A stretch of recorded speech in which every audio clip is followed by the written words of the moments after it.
Jovan Buha! Buha! Yo, I'm Jovan Buha, Lakers beat writer for The Athletic, and welcome to another episode of Buha's Block. On today's show, I'm thrilled to be joined by Trevor Lane of Lakers Nation. Trevor, my man, how are you doing today? I'm doing well. Thanks for having me back on the show, Jovan. Excited to talk some Lakers basketball with you. This has been a fun playoffs this year. It has. Just wish the Lakers were still hanging around here. Yeah, so you are leading me right into the first topic. I recently did an episode of Buha's Block looking at one lesson from each conference finalist for the Lakers. And I tried to, I think there's multiple things you could take away from each team. There's also some overlapping things, but I tried to identify one thing specific to each team that could relate to the Lakers. So quickly, for the Knicks, it was the heliocentric blueprint. Entering the conference finals, Jalen Brunson was the only player with a usage percentage above 30%. Luka had a 32% usage percentage against the Timberwolves. So just looking at how these offenses have run, the Knicks are probably the most similar to the Lakers. He's also a player with some defensive deficiencies, and the Knicks have supported him by having two quality centers in Karl-Anthony Towns and Mitchell Robinson, and then a bevy of 3-and-D perimeter players, Mikal Bridges, OG Anunoby, Josh Hart, Miles McBride. So that's the blueprint, I think, to building around a heliocentric star with some defensive limitations is you accentuate their strengths and you try to limit or cover up their weaknesses. With the Thunder, it's the power of identity. The Thunder have, we talk about who's the number 2 star. Is it Jalen Williams? Is it Chet Holmgren? I think it's their defense, a historic defense right now. So they have an identity that they can rely on every night. Lakers did not have an identity in round one against the Timberwolves. The Lakers need to figure out an identity, and they need to build a roster to accentuate that. Then with the Pacers, it's strength in numbers. They were the only team through the first couple rounds to play 10 plus players, double-digit minutes. To contrast that with the Lakers, they had a game 4 on the road, a must-win situation where they played 5 guys in the second half. So they're on opposite ends of the depth spectrum, and I think LA needs to prioritize the back end of the roster.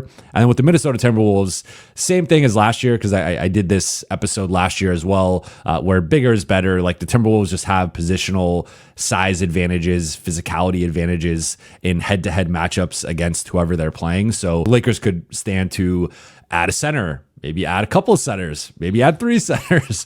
So I know I just unloaded a lot there, but with those lessons for each team, which one, if any, stand out? What do you make of what the Lakers can take away from this postseason? No, I think those are all spot on in terms of what the Lakers need. The identity piece, of course, huge with the Oklahoma City Thunder. They know exactly what they are. In fact, I can't help but feel like the Thunder's best offense is actually their defense. It's when they can get stops, when they can get turnovers. They do a phenomenal job there, and they've just bought into exactly who they are. And they don't care if people are going to complain about fouls or how aggressive they are or anything like that, because it works for them. So the identity piece, I think, really is important. And I don't necessarily blame the Lakers for not having a concrete locked-in identity, especially when they had that huge curveball midseason of the Luka trade that nobody saw coming, that shifted so much about who they are. But I think looking at the Knicks piece in particular, the heliocentric offense that we know is going to run. I know some people will say, well, that's not the way it should be. The ball needs to move more and all that. You've got Luka. That is what the offense is going to default to, I think, more often than not, is this heliocentric offense with Luka as the piece. But when I look at the Knicks, I think there's one thing that stands out. And the key is that, yes, you need 3-and-D players around those guys. Yes, you need bigs. And obviously Karl-Anthony Towns and Mitch Robinson are able to provide that for the Knicks. But you also have an element of shot creation in those wings in terms of, especially Mikal Bridges, can at least 1-2 dribble, take the little turnaround jump shot. You can't have just I think of a Dorian Finney-Smith, who I love DFS. Don't get me wrong. Excellent player. But he's going to struggle when he has to create at all. And so one of the keys is that for the Lakers, you've got to have guys that can also be at least a secondary creator, secondary attacker. And of course, Josh Hart can do a good job kind of handling the ball, being an assist guy.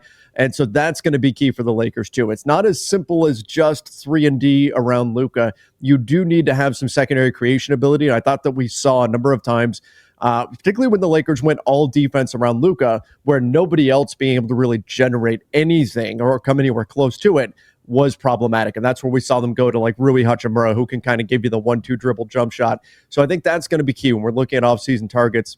Not just can you get defenders around Luka, but can you get guys who can provide a little bit in terms of secondary creation? I think that will go a long way in the long haul. And I think that's what the Knicks definitely have, and it's helped them. Although it didn't help them enough against the Pacers. My God, what an insane game one that was. What a collapse. I mean, unbelievable. That was, I mean, Neesmith turned into, that was like prime Klay Thompson there, just coming off pin downs and draining catch and shoot threes.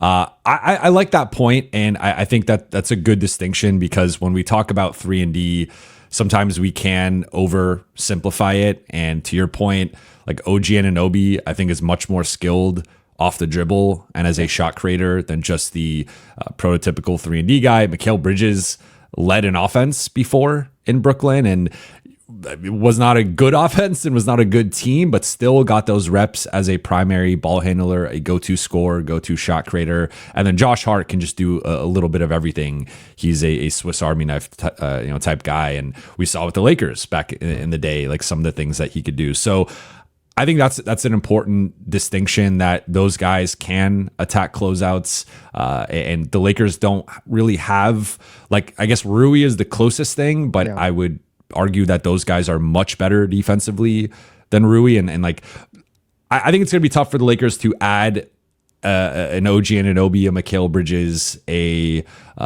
Josh Hart, because there are just so few of those guys with that specific skill set at that level. I think any of those guys would immediately start and be the Lakers' best perimeter defender. But I think you have to explore the trade market, and you have to explore free agency and see if players fall through the cracks, or there's going to be several teams that have important looming decisions with their salary cap and just their cap sheet, that maybe, I mean, does Drew Holiday become available, or are there maybe the Pacers end up losing this series and maybe one of their wings becomes available because they're trying to keep Miles Turner and they have a logjam on the wing, and all of a sudden they have to make some tough decisions with that. So I think that there are going to be players who become available that we don't necessarily anticipate. And I don't even think that the teams are going to want to necessarily make them available. It's more so just going to be a financial decision, and teams just crunching the numbers and being like, to stay under the first apron, we have to trade player X. To stay under the second apron, we have to trade player X. We have some tough decisions to make. So I think the Lakers will have some opportunities potentially to strike on some of these guys. And this brings me to the pivot point for me of the offseason, which the more I've thought about it, the more I've gone through the different scenarios, the different paths for the Lakers, I keep coming back to Rui Hachimura. And I view him as the pivot point, because right now I think the Lakers have, depending on how you want to view it, 5 to 6 realistic tradable assets, which would be Rui, Gabe, and Maxi Kleba, all expiring contracts. Shake Milton, who has the non-guaranteed contract for this season and for next season. Dalton Connect, sophomore sharpshooter, and then a first-round pick, either the 2031 or 2032 first-round pick. So they can combine any of those 5 or 6 assets in, let's say, a medium-sized deal. You could probably do 2 medium-sized deals if you're willing to put Rui on the table just because of his salary. At the same time, he was the Lakers' 4th best player. He was their 4th option this year. Fit well next to Luka. I thought stepped up defensively. Showed a lot of growth. Like, so when it comes to Rui and him being the potential pivot point of the offseason, how do you view that? How do you view how the Lakers should view it in terms of potentially including him in deals, potentially not including him in deals? Where are you at with all that? Well, first of all, I think you're going to get people in your comment section, if it's anything like over at Lakers Nation, saying, what about Austin Reeves? You need to trade him. Get rid of Austin. Why is he not listed there? But and I'm sure that's something we can get into. But as far as Rui goes, I think Rui is a really interesting guy, because I think the Lakers really do like Rui Hachimura. And if we look on the offensive end, he does at least have the 1-2 dribble pull up, and he's been great shooting the ball in catch and shoot situations. 2 seasons in a row now for Rui of being a 50-40 guy, or better than 50-40 in terms of his shooting. So he's definitely the kind of guy that can make teams pay for paying too much attention to Luka, to LeBron, to Austin, anybody else. That ball gets swung to Rui. He's a sniper. The guy can knock it down from out there. But the defensive side of the ball, you already mentioned it a few moments ago, is a challenge for him. So when we're looking at Rui Hachimura, do the Lakers extend him? Do they just go into the season with him on an expiring contract and potentially maybe use him as a trade chip by the trade deadline? Do you maybe give him a new deal next summer? Do you trade him right now? I do agree that he is indeed a pivot point in that regard because they've got so many different directions they can play this. And I think it's going to tell us a lot about whether or not they truly believe Rui is a long-term piece. Because if he's not, that $18 million expiring contract, plus he gives you something on the court, I think should hold some value. Whereas I think like a Gabe Vincent, Maxi Kleber, these guys, okay, maybe they're worth their contracts, maybe not. Gabe probably worth a little bit less than what he's making on his contract, so maybe a little bit of negative value, but they're expiring contracts, and that's what teams would focus on the trade market. Rui, though, is a guy that you could trade that's not just an expiring contract, but somebody teams may have interest in actually putting on the court and being part of their future. So I think what the Lakers do with Rui is going to be absolutely critical. And you're right, if you're going to see any significant moves, aside from the Lakers finally saying we give and surrendering Austin Reeves in a deal, if it's going to be something significant, it's probably going to have to include Rui Hachimura. So we're going to find out a lot here about how the Lakers view him. Is he a key piece alongside Luka for the next 5 years or not? And the challenge is the answer could go either way. It could be a yes because the Lakers could talk themselves into how good he's been offensively. It could be a no because of the defensive concerns.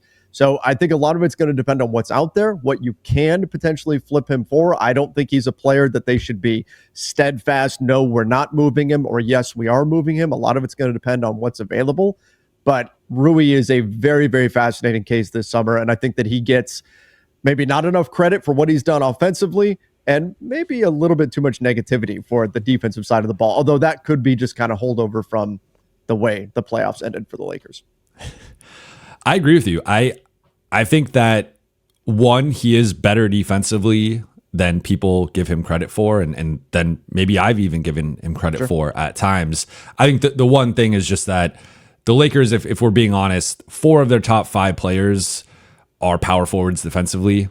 And when your 2 best players are both power forwards defensively in LeBron and Luka, like there's going to be just a certain limitation to other guys who play that role defensively. Then if we're potentially factoring in DFS, either opting in or opting out and re-signing or maybe even extending, then it's like, okay, well, you have a bit of a logjam there and you need to allocate those financial resources to other positions. And while I think Rui has done an adequate job defending threes and wings, I still think he's at his, like, the optimal use of Rui would be like a stretch 4 for a team, either as a starter or coming off the bench, depending on the roster construction, but like him guarding 4s, him guarding the Julius Randles and you know, those types of guys. So that is just not the makeup of the Lakers roster. And I think if we look at the quartet of Rui, LeBron, Luka, and Austin, there's a clear limitation there to how good that group can be together defensively. They just don't have that rangy, long, high-level defensive wing, the Bridges, the Anunoby, the Hart that I think they need. So regardless of whether they keep Rui or not, I think if they can add that wing, I think they have to seriously consider moving him to the bench. But the reason I consider him the pivot point is just because when we're talking about the other guys, right? So if you combine Gabe, Maxey, Dalton, and Shake, you're still under 30 million collectively with those 4 contracts. So there are plenty of guys you could get in the conversation for a Nick Claxton, a Daniel Gafford, with some combination of those guys financially. But if you want to do, you know, get a $30+ million guy, or you want to do 2 separate moves, then you almost certainly have to include Rui. It's really hard to just make the math work without putting him in there. So that's where I say, like, if the Lakers are serious about upgrading the roster and making some bigger changes, whether it's one big piece or a couple of medium-sized pieces, it's hard to do that without including Rui. And I think if they are serious about Luka, LeBron, and Austin are our 3 pillars, those are the 3 guys we're building around. Those are our big 3. Those are the 3 starters that are locked in. Then Rui becomes the guy where it's like, okay, you probably need to shift more toward a defensive-minded player than a guy who is, for as much growth as he's shown on that end, is still more offensive-minded. Now, I do think one of the concerns for the Lakers with moving Rui is if you do move him, I mean, we already know they need to get probably multiple centers, but you absolutely have to, because Rui is seen as one of the guys that has some size, right? I mean, 6'8", 7'3" wingspan or so. So he's one of the guys that allowed them to play smaller while still not really being all that small. I mean, we talk about how big the Wolves are positionally and all that. That's true. But the Lakers, aside from the center position, are not that small when you look at how they match up 1 through 4. But Rui is one of those guys that allowed them to get away with playing smaller because he does have good size. So if you decide to move Rui, and let's say you're going to go get a 6'5", 6'6" wing or something to replace him, you really have to make sure that you're getting that center, multiple centers probably, added to the roster, because if you lose him and you don't add more size somewhere else, then you've got I think a bigger hole to plug. So that's part of the equation with moving on from Rui Hachimura when we look at potentially dealing him. And I think it's something the Lakers have to be really careful with,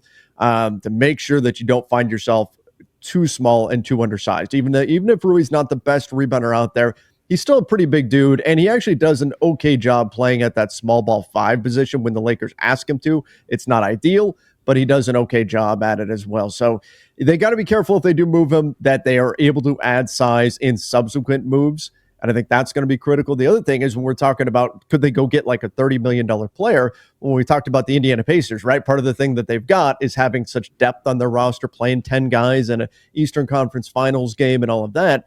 If you attach Rui and Gabe, right? Well, there's 2 rotation guys that you're down. In this Lakers team, they only had 5 guys really that they were actually comfortable playing with in a playoff game. So a consolidation trade also becomes difficult. So when you talk about, could you turn Rui and something else into like 2 or 3 guys? I wonder if that's ultimately the path the Lakers need to go down, even if those 2 or 3 guys aren't quite as big and as splashy of names as you might see if you go after one, say, 30 million plus player. I think for me, the way I would try to approach it is, if I'm trading Rui, I need to be getting a starter back, and I need to be getting either a center or a big 3-and-D wing, either 6'6" and above, ideally like 6'7" or 6'8" and above. I would probably think, like, based on, and this will transition us to the center market, like looking at the state of the center market right now, it's not great. And it feels like more teams are playing double big lineups. More teams are prioritizing centers and keeping and even hoarding. Like, multiple teams have like 3 or 4 centers that all of them could be rotation players within a certain context, but they're just like, we want to keep all this size because it's become so valuable in 2025.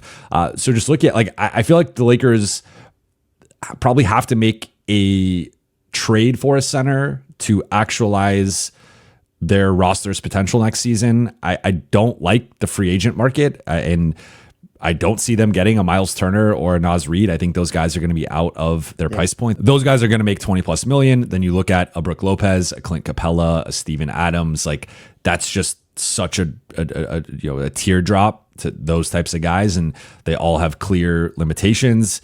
I like Nick Claxton and Daniel Gafford. I think those are, for me right now, those are 2 guys I've heard linked to the Lakers a lot. Those are also, in my opinion, the 2 best centers available right now. But one of those guys plays for Dallas, and we know about the history between these 2 teams. And I don't think Nico Harrison's going to be enthusiastic about potentially making another move with the Lakers. And then Nick Claxton has a big salary at $25 million. It is descending, but it is a little tricky. It's not just Maxey and Gabe that doesn't get you there. Maybe if you throw in Shake, but Brooklyn's got to figure out like what they want to do, which direction they want to go in. So I think look at the state of the center market. You probably have to make a trade to really get a true upgrade or a guy that's actually playoff caliber starter level. So in terms of the center market, like, who are the guys that you like, and how do you view the Lakers trying to plug this hole? So I see the center market as, I think, really a 2-pronged approach here for the Lakers. And that's where you've got, if you're going to get the guy, right, the long-term guy that you're going to have with Luka, say, for the next, let's call it 5 years, which I think is what the Lakers thought they were getting in Mark Williams. And obviously that fell apart for reasons. But that's the guy that you're going to have to trade for. You're not going to find that guy on the free agent market. However, there is another path here. And that is the stopgap path. That is the bridge center that you can find. That's the Clint Capellas of the world, Brooke Lopez, Steven Adams. These are guys that are not going to be the long-term fit, but they're at least somebody that you could put in at the center position for now while you're waiting to find that guy. And I think the existence of those players is really, really important because Rob Pelinka needs to be able to go into those negotiations for a Nick Claxton, for a if it's Miles Turner, obviously that's the pie in the sky scenario, very unlikely to happen. But if it's Nick Claxton, if it's Daniel Gafford, if it's whoever else that he's out there talking to, he needs to be able to have that fallback option, because what we've seen this Lakers front office consistently do is, sometime to their detriment, if the right deal, they don't feel the right deal is there, they will wait. And they'll be patient. We saw them do it with the Russell Westbrook trade when they could have had Miles Turner and Buddy Hield. Now, maybe they should have done that, but they didn't. They waited into the season, then they found their trade. Last summer, everybody knew they needed to make a trade. They needed to make moves. They could not bring back the same roster. They didn't find the right deal. They brought back the same roster, said we'll deal with it during the season. They need to get a center, but could they add somebody like Clint Capella, let's say, with a taxpayer mid-level exception, that $5.1 million, and say, okay, we've at least got this position filled for now. Is this the guy that Luka is going to be excited about playing with for the next 5 years? No, but the asking price was too high on Nick Claxton. Let's keep the powder dry, and then we'll go into the season and find that guy. So, well, I don't think any of those names are all that attractive, particularly for the Lakers, particularly as long-term fits. I think their existence is really important for the Lakers to at least have a way to pivot, so you have somebody who can play the center position for them. So I do think they're going to be aggressive out there on the market. I think they're going to do everything they can to land that guy. They already showed that if they find the player they think is the guy, they will push assets into the middle of the table. They were going to give Connect. They were going to give a first-round pick. They were going to give a pick swap to get Mark Williams. If that guy is there, they will make the move. But I think it's important that they do have those fallback options. And the one nice thing about this market is those guys do exist. Although, as you noted, right now, teams are hoarding draft or centers. And now we've got even the Phoenix Suns who got Nick Richards. And you think, oh, cool, the box is checked. No. Now you've got rumors that they are looking for a starting caliber center. So it's not like the market was a few years ago at the center position where a veteran minimum can get you a good rotation quality big. Not like that anymore. So Rob has his work cut out for him, but I do think there's two paths for him to go down, and it's really important that both of those paths exist. What would you consider giving up for Claxton, and what would you consider giving up for Gafford? So for Claxton, I think you're looking at a combination of your expiring salaries being, Maxi Kleber, Gabe Vincent, then you add in Dalton Connect, I think would probably need to be part of the package, and your first. And I think the problem with the net situation with Nick Claxton is he is under contract long-term. He is young enough to be part of their future. This is not the net situation with Dennis Schroeder, not the net situation with Dorian Finney-Smith. So I think if you're the Lakers and you're convinced that Nick Claxton is that guy, which remember, the dude's 215 pounds. He doesn't necessarily check every box at the center position for the Lakers. But if you believe that's the guy, and I think there is a case to be made for it, your main assets going out, it's your expirings, it's Dalton Connect, it's that first round pick. You have to be willing to push in that essentially Mark Williams package in order to get him. Daniel Gafford, I a little bit more on the fence about, is he really a starting big?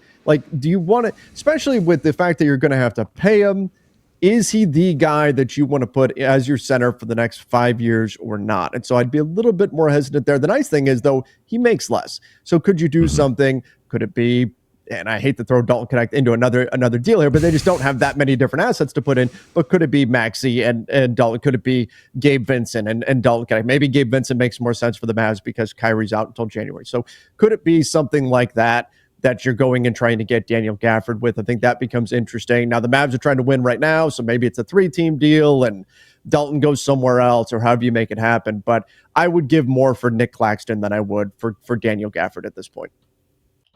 I agree. And with Gafford, if there's a way to keep Gabe out of it, and maybe they want to earn some goodwill with the fan base, I don't know, and bring back Maxey. He Sure. was a beloved figure over there, not to the Luka level, of course, but Gabe would make far more sense for them, just because it was basically Spencer Dinwiddie and Najee Marshall as their lead ball handlers down the stretch of the season. But my favorite trade, and this can lead us into our ideal offseason moves, is like if there's a way to keep the core 6 or 7 guys and just add to it and add to it in the form of a trade, specifically with Maxey, Dalton, and or Shake and the first, and bring in a rotation or starting level player, and then also use the taxpayer MLE to add another rotation player, then all of a sudden you still have your top 7-8. You're adding 2 rotation players into the mix, and that's the way that you get closer to that like 9 or 10 rotation level guys. Hopefully you manage the vet minimum situation better. As I reported last summer, the Lakers had interest in Gary Trent Jr. There was mutual interest there, and they ultimately did not pull the trigger on waiving Cam Reddish or Christian Wood to help create that roster spot to potentially sign Gary Trent Jr. He ends up going to the Bucks, is a bargain contract for them. And then the Lakers end up waiving Christian Wood and Cam Reddish in the middle of the season anyway for Jordan Goodwin and for Alex Len, who, Len was its own thing, but like Goodwin contributed, but he was not Gary Trent Jr. on a minimum contract. So I think the Lakers need to do a much better job managing the back end of the roster and leveraging the opportunity for vet minimum players of I know continuity is important and you want to keep these guys year over year, but with vet minimum contracts, sometimes it is just like, hey, come play for the Lakers, come play on this platform. We have a certain role for you. And if you play well, we'll try to keep you. If not, you're probably going to get interest elsewhere, similar to, I think Malik Monk is the best example of this. But yeah, I mean, in terms of ideal offseason moves, like what is your realistic offseason path to turning the Lakers into a true contender?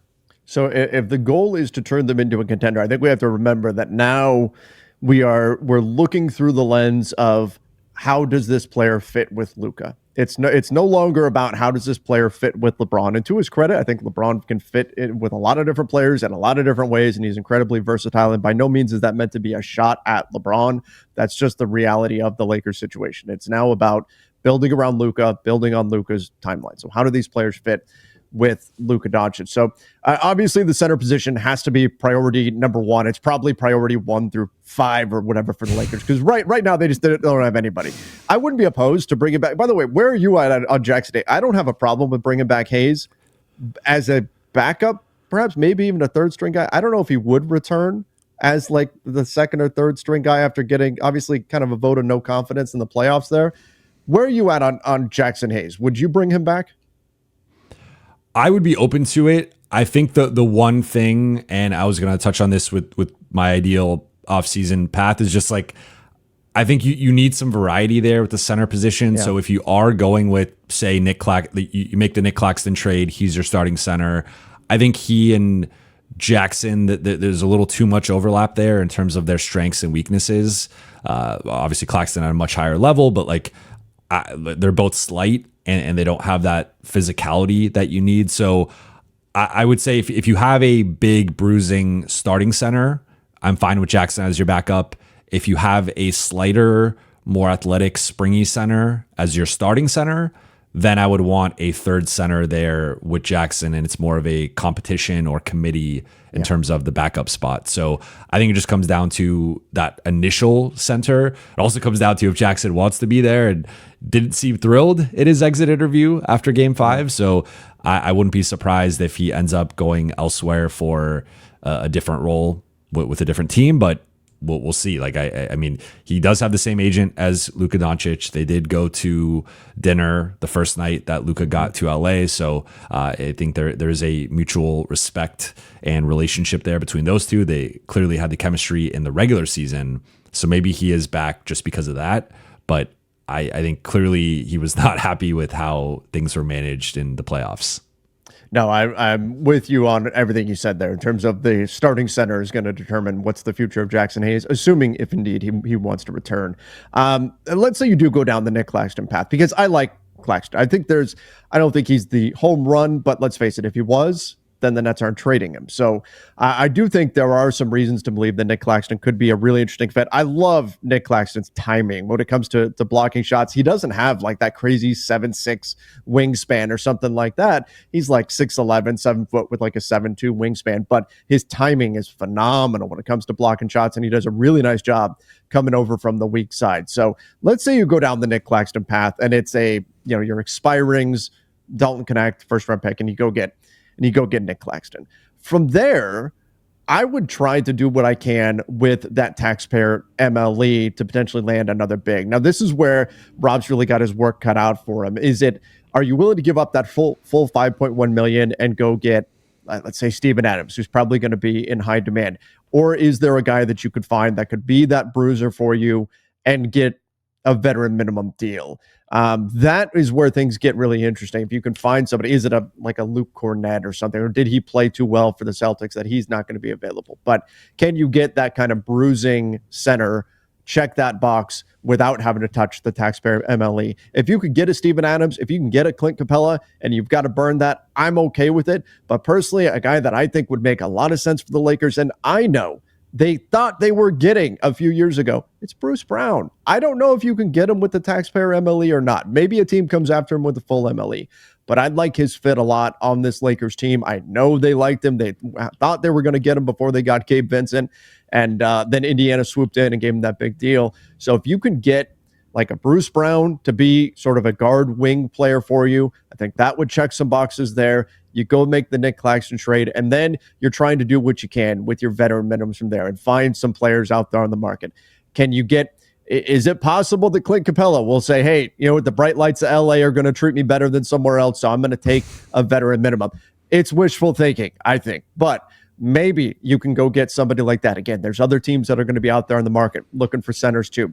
What about a Luke Cornett? What about somebody like that could go do something? I know people have said, Jericho Sims is a name who's out there, more of a springy big, but there are some guys out there you could go target. You'd have to get somebody, but I think in that way you'd be checking a box on the wing if you can get, say, a Bruce Brown type player, and you'd also be checking a box at the center position if you can go get Nick Claxton, and that would give you a nice starting point.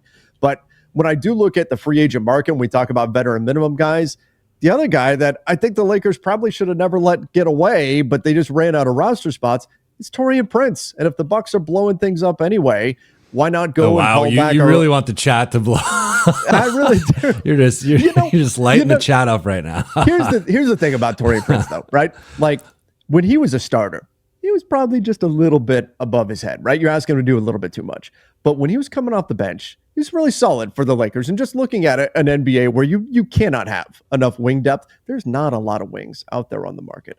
I wouldn't be opposed to bringing back a guy like a Taurean Prince. Go get a Bruce Brown. That gives you at least some depth, some playable guys that you can have in these situations. Keep Jordan Goodwin, for sure. Keep Jordan Goodwin around. Use him as a defensive guard in that kind of Max Christie-esque role from last season. See if you can continue to grow and develop him. And then you go from there. And so you add a couple of pieces, one on the wing, one at the center position, and then you see what's what during the season. The only challenge, Jovan, is if you do this, if you go after Nick Claxton, you give up your expiring contracts, you give up Dalton Connect, you give up that first-round pick, you got to feel pretty good about your team's ability to contend as is, because you don't have a whole lot of flexibility moving forward from there. The one thing I come back to, and I'm interested to hear your perspective on this, is I am much more of the belief of building the roster in the summer compared to mid-season. Mm-hmm. And as you made the point earlier, the Lakers have trended more toward being diligent and trying to get the best deal possible, maximize their assets. And you could argue that it has worked, right? Looking at 2023, they end up making the conference finals, and D'Lo and Rui and Vando were all big parts of that, respectively. Last year, I mean, I'm not even going to include the Luka trade because that just came out of left field, but the DFS trade, right? In flipping D'Lo for DFS, the market for DFS had declined to the point of being under a first-round pick. It was multiple seconds, and they were able to, I think, change their season on the fly around that time, where you saw the impact that DFS had both in the locker room, but also on the court with these centerless groups with the defensive end. So I think it's like worked for them in a way. So I get why they might take that approach again. My one hesitation with it is that I feel like sometimes it can give the group cover to whatever results they have. And like this season, for example, a big thing became, well, we only had 30 games together. And yes, that is true. And again, with the Luka trade, like I don't hold, like you make that trade 10 out of 10 times. I totally get it. But like, I do think they default to let's wait until the deadline to see if, and even in the seasons they haven't made moves, it has been the same approach of like, we don't like what's out there this offseason. Let's wait till the deadline. And then maybe they don't find that deadline move. My issue with that is I just think it's really tough to remake a team midway through the season. And you see like those first 30 whatever games with D'Lo were sort of meaningless in a way, just because of they played a certain way with D'Lo compared to playing a certain way with DFS. So it was almost like they had that iteration of the team. Then they had the post DFS pre Luka iteration. Then they had the post Luka iteration, to say nothing of all the identity changes and rotation and lineup changes that they made. So it's like, I get the potential value of maximizing your assets, and maybe certain guys' prices drop and you can get a better player closer to the February trade deadline. The thing is, then you now have a 30 game sample size or so with that group.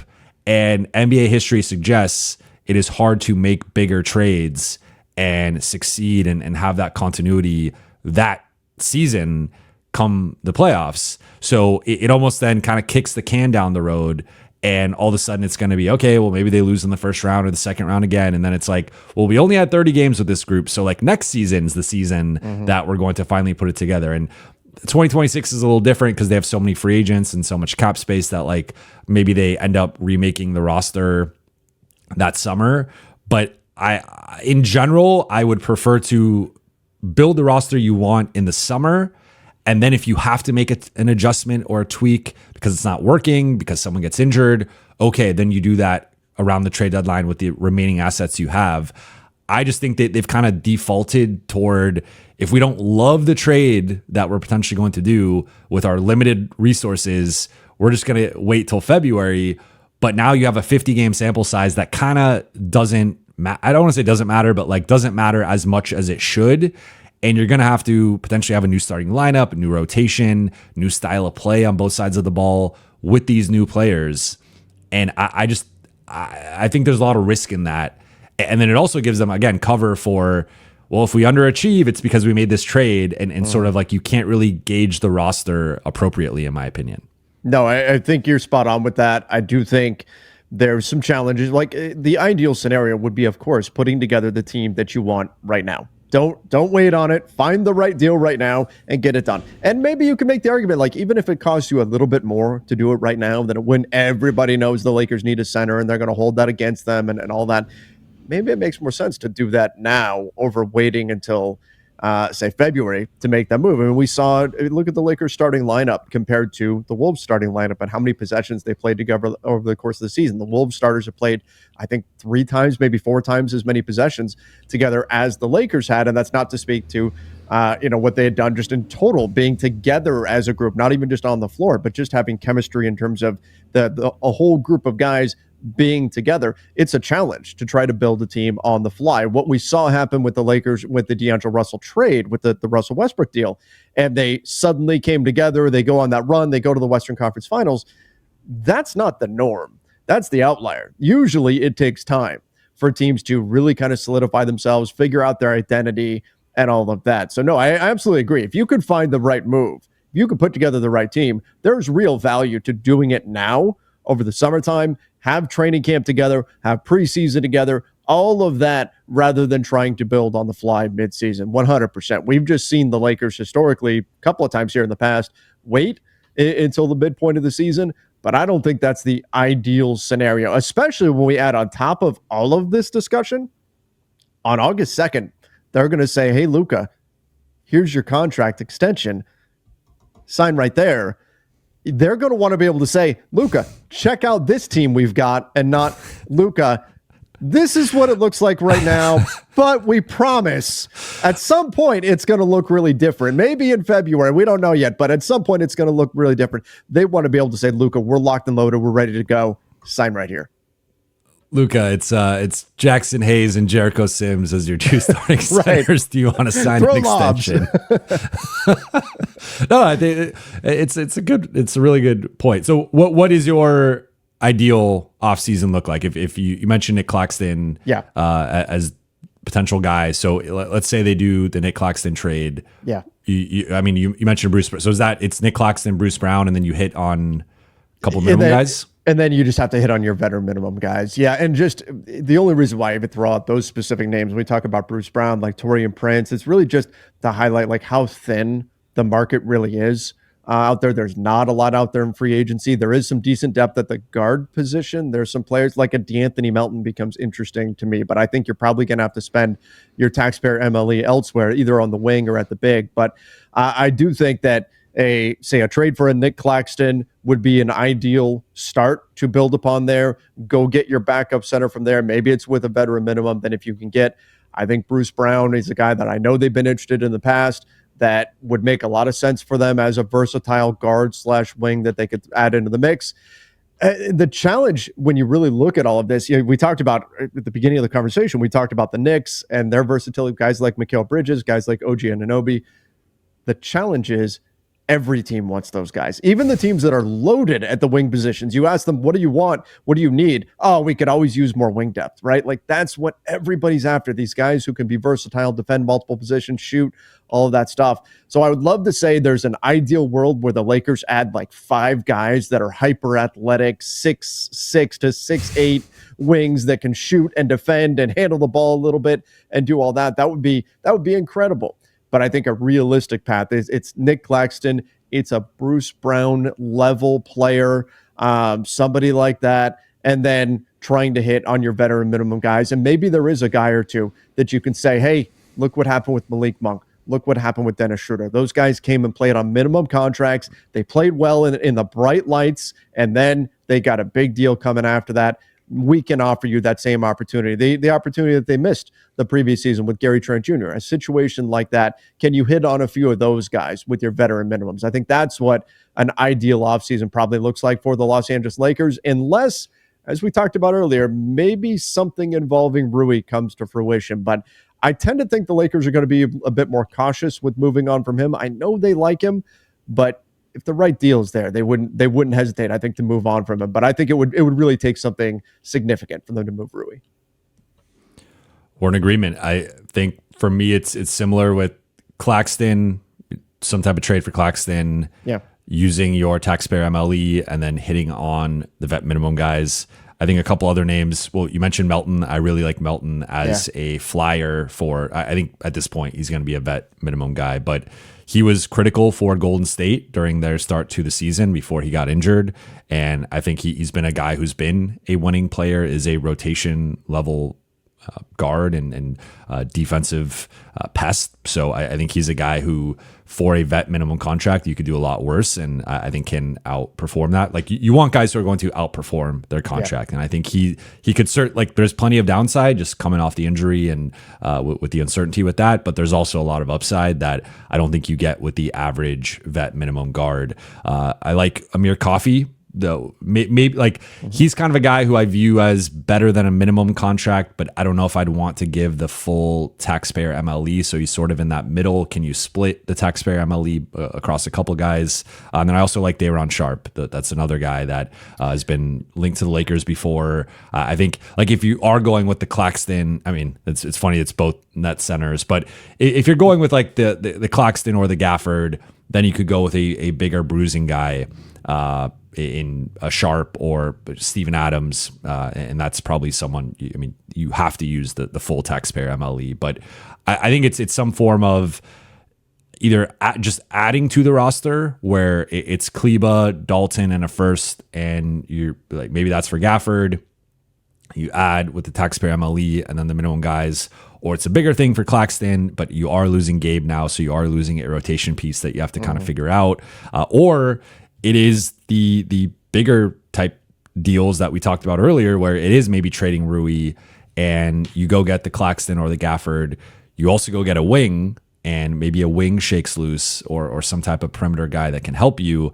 And then you also add the taxpayer MLE. And now the roster looks a lot different with multiple rotation guys going out and multiple new rotation guys coming in. So I think one of those three paths to me is the best way to do this. I think the worst path would just be standing pat, using the taxpayer MLE, not doing anything else. Obviously you got to sign a few vet minimum guys, but like going into the season with maybe even they get lucky and it's like Clint Capella as the taxpayer MLE guy. But if that's really the only substantial change you're making to the roster, I just don't think you're going to be good enough defensively.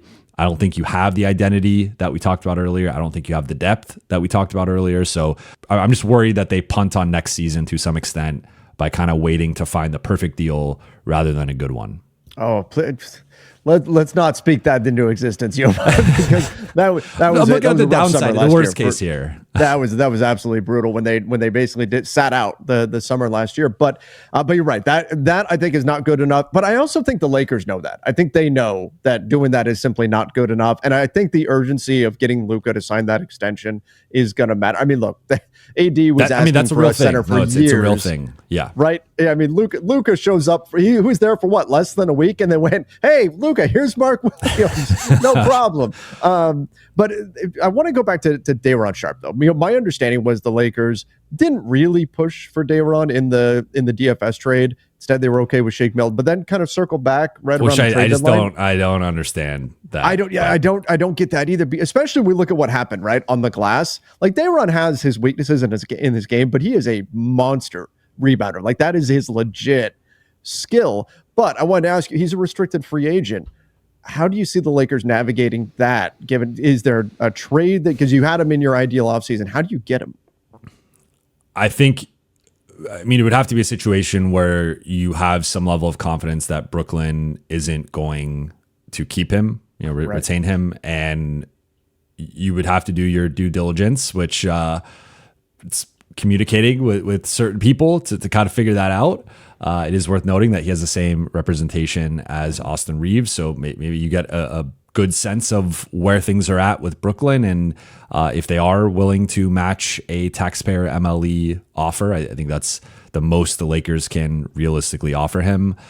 So if you do that homework and you figure that out, and you're confident that Brooklyn's not going to match, then you make that offer and see where it goes. Otherwise, it is tricky because of the restricted free agent nature to it. It seems like he was a guy they were open to moving, though, around the trade deadline, and it just didn't end up happening. So I could see him being available, but if I'm Brooklyn, I mean, I try to keep him, and they still don't know, like they don't have the blue chip young talent yet. So I think they could go in a variety of directions depending on how they want to approach next season. But that is a good note on him as him being a restricted free agent and the challenges with that. I don't know how much of a priority he is in Brooklyn.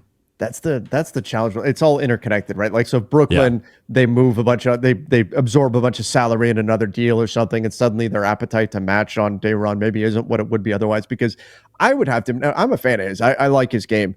But I would have to imagine if I'm Brooklyn and I see a $5.1 million offer, I go, cool, thanks, I'll match that, no problem. But yeah, if you believe you can get him, absolutely, yeah, sign me up. And I think it's funny that you'd be getting both in that scenario, both Nets centers, but it makes a lot of sense as a tandem because he offers that physicality that Claxton doesn't, can be the presence on the boards. It actually is a really nice combo that would be great for the Lakers to land. For me, like if just looking at it from a positional perspective, I think the ideal offseason is like a new starting center who is a legitimate rotation level start. Like ideally it's the answer. Maybe to your point earlier, it's a stopgap center, but some type of center who can plug the hole is better than Jackson Hayes and can play at least 20 to 25 minutes a night. Ideally even more, but like that's like the bare minimum. Then I think you get a backup center who contrasts that center from a stylistic and positional archetype perspective, where if, again, you have the springy center, then you have the backup bruiser. If you have the bruiser starting, you have the springy, more athletic center coming off the bench. Then you get another a 3D wing. you have to find a way to add one of those types to the roster. And then I think maybe another backcourt point of attack type defender. You have to do so with the limited trade assets and the one free agency exception and multiple vet minimum contracts. So good luck. I do not envy you, Rob Pelinka, the task at hand right now. It's going to be challenging to plug multiple holes with limited resources, but that's the job right now, right? Like that's what they got to figure out. Now, in those, when you're talking about the stuff they need to get, and I agree 100% with what they need to get, I fall back on, there's no way they can get that stuff without parting with Dalton Connect. And I know they already traded him once, but I just can't imagine a scenario if they're going to make those changes where he survives the summer as a Laker. I mean, I've made this point before, but I think if we're ranking the Lakers, and again, I said they have like 6 tradable assets, we're not including Austin Reeves because that's a whole other podcast. But as I've reported, right. As others have reported, the Lakers are not looking to trade Austin. They value Austin. They view him as a future all-star. They want to keep him. So the bar to trade him is very high. So I think trading him for Jonathan Isaac, that's the one I keep referencing that I just found ludicrous. Like it's just, they're not trading him for Jonathan Isaac. I listen, I field a bunch of trade questions and there was I think it might have been Jonathan Isaac and Goga together. And it's like, no, they're not doing that trade. But so among the 6 tradable assets, number 1 is going to be the 2031 or 2032 first round pick. They could trade either one of those first round picks, but not both. Number 2, I think, is Dalton Connect. Like I think like you could maybe have a conversation between Dalton and Rui, but remember with Rui, it's a higher salary, so you got to fit that into your cap sheet. He's also an expiring contract, so if you are trading for Rui to keep Rui, you got to figure out a potential extension, or are you just rolling the dice and trying to re-sign him next summer. So like there's more uncertainty with Rui if I'm trading for him and viewing him as a core piece, whereas Dalton now has multiple years as a cost-controlled, team-friendly contract. And really with the way that restricted free agency tends to work for first-round picks, it's almost like a 7-year deal because they're almost always going to be matched unless it's just a disaster of a selection, which I don't think Dalton is. So it's like I would want the mystery box of the 2031 or 2032 Lakers. Luka's going to be 32 around that time, 31, 32. So like you have an element of what, like, where's he at, where the Lakers at that point. I want that pick. But then it's Dalton, right? Like clearly compared to Gabe or Maxi Kleba or Shake or whatever, like I want Dalton. So it is tough for them to upgrade the roster, I think, without including the pick or without including Dalton. And like there are exceptions and maybe they find it. And I give Rob a lot of credit for like finding ways to keep picks out of deals. But for them to hit their ceiling of what they can be next season, I think it's really hard to find a deal that does not include one or both of those assets. Yeah. And they already showed that they're willing to move those with that Mark Williams trade that didn't wind up happening. But I think those are the primary assets that they're going to have to use. And there's an opportunity cost is so huge for the Lakers because I don't know that they can check every single box, and which boxes they check and what the price is going to go a long way towards determining what their future is as a team building around Luka, all of that. It's going to be a really, really interesting summer for this Lakers team, and it's critical, because of moves they've made in the past, and it's against a whole other show if we wanted to get into all the details of the different moves they've made and haven't made and all that kind of stuff. The bottom line, maybe now more so than ever, Rob Pelinka has to bat 1,000 this summer. He's just got to. You've got to hit on all the moves if you're going to, because you have a finite number of resources here. If you're going to get to where you want to go, you've got to hit it out of the park on these moves that you make this summer. So the pressure is on. Rob has that fresh contract extension in hand, and now he's got it. You can already say he earned it with the Luka trade. But now he's got to earn it again here this summer. That's a perfect way to wrap. Trevor, thank you so much for coming on the show. It had been a couple months, so we will definitely have to have you on here in the next month or so going into the draft and free agency. But other than subscribing to the Lakers Nation YouTube channel and Lakers Nation on all audio platforms, anything you want to plug before we get out of here? Sure, yeah. Everybody can check out my fun little side project, the Basketball Bulletin, which is on YouTube as well, covering everything there around the NBA, a lot of non-Laker stuff going on over there. And of course, the NBA front office show that I host with Keith Smith, and we cover the NBA mostly from a salary cap perspective. So you guys can find that on YouTube, Apple Podcasts, Spotify, wherever you listen to podcasts. But Jovan, as always, thank you so much for having me on the show. I always truly enjoy talking Lakers basketball with you. This is a lot of fun. I appreciate you, man. You are the godfather of Lakers YouTube, as I've said multiple times. And I know that the late night gang, my community over here, is going to really enjoy this episode. But thank you all so much for watching and listening. For those watching on YouTube, please be sure to hit that subscribe button, turn on channel notifications, and like and comment on this video. For those listening on Apple Podcasts, Spotify, or your podcast platform of choice, please be sure to follow, download, and leave a 5-star review. I'll be back next week. I will talk to you then.